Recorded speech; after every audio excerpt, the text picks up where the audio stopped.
Bien-aimés, soyez bénis dans le nom précieux de notre Seigneur Jésus-Christ. En ce jour encore, nous allons parler d'un sujet qui est important. Voilà, c'est le salut, toujours. Voilà, le Seigneur nous a donné une recommandation. Il dit quand vous sortez, parlez du salut. Parce que le salut est la porte d'entrée. Voilà, tous ceux qui se disent chrétiens, qui ne connaissent pas le salut, qui n'ont pas compris le salut, selon la pensée de notre Dieu, selon la pensée du Saint-Esprit, en réalité, n'ont jamais été chrétiens. Voilà, donc c'est par amour qu'on vient vers vous, pour vous ouvrir les yeux, pour vous faire sortir des dénominations et de la religion, voilà, des entreprises des hommes. Donc ce soir, nous allons parler du salut. Il faut savoir que le salut, c'était un sujet qui était vraiment caché. Le salut était caché. Le salut, ce n'est rien d'autre que Dieu lui-même. Parce que quand Jésus-Christ entre en ses archers, il dit le salut est entré dans cette maison. Dans le livre de Luc 2, Simeon, qui était averti par le Saint-Esprit, a dit à aller au temple. Et Jésus-Christ, Dieu, l'Esprit lui a dit que tu ne vas pas mourir tant que tu n'as pas vu le Saint-Esprit. Dieu manifestait le salut de l'humanité. Et poussé par le Saint-Esprit d'aller au temple, il a vu Jésus, qui était bébé, dans la main de Marie. Et il a pris l'enfant, il a dit, Père, tu peux me laisser aller en paix parce que mes yeux ont vu ton salut. Donc tout cela dit que le salut, ce n'est rien d'autre qu'une seule personne qui est Jésus-Christ. C'est lui qui est le salut.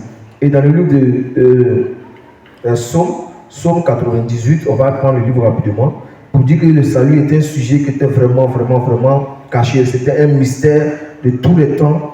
Voilà. Et que Dieu, à un temps marqué, il va pouvoir permettre à ses serviteurs de pouvoir découvrir ce salut-là. Voilà, dans Psaume 98, verset 1 à 3, je lis la parole. Psaume, chantez à l'Éternel un cantique nouveau, car il a fait des prodiges, sa droite et son bras saint lui sont venus en aide. L'Éternel a manifesté son salut, il a révélé sa justice aux yeux des nations. Il s'est souvenu de sa bonté et de sa fidélité envers la maison d'Israël.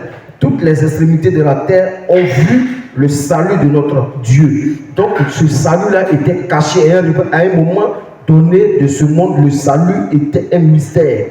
Et avant que ce salut-là se manifeste, Dieu va envoyer un homme qu'on appelle Jean-Baptiste. Et c'est lui qui va montrer ce chemin-là, le chemin du salut-là.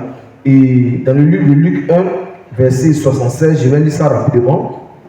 Verset 76, il dit, et toi, petit enfant, tu seras appelé prophète du Très-Haut, car tu marcheras devant la face du Seigneur pour préparer ses voies afin de donner à son peuple la connaissance du salut par le péché, par le pardon de ses péchés. Donc le salut était caché.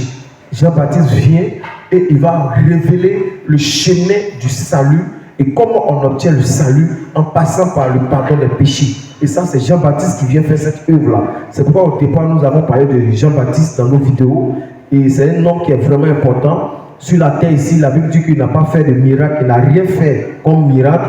Mais par contre, sur la terre ici, il est le plus important de tous les hommes qui sont nés d'une femme.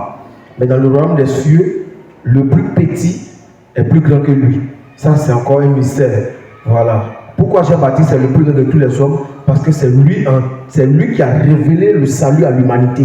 Il dit, voici l'agneau de Dieu qui ôte le péché. Et ce que Jean-Baptiste a dit, si quelqu'un d'autre vient dire le contraire, en réalité, il n'est jamais envoyé de Dieu. Tous les prophètes qui vont venir au monde, qui vont venir dire que Dieu les a envoyés, s'ils ne parlent pas comme Jean-Baptiste, ils ne disent pas c'est l'agneau de Dieu qui ôte les péchés pour donner la vie éternelle, c'est qu'ils ne sont pas de Dieu.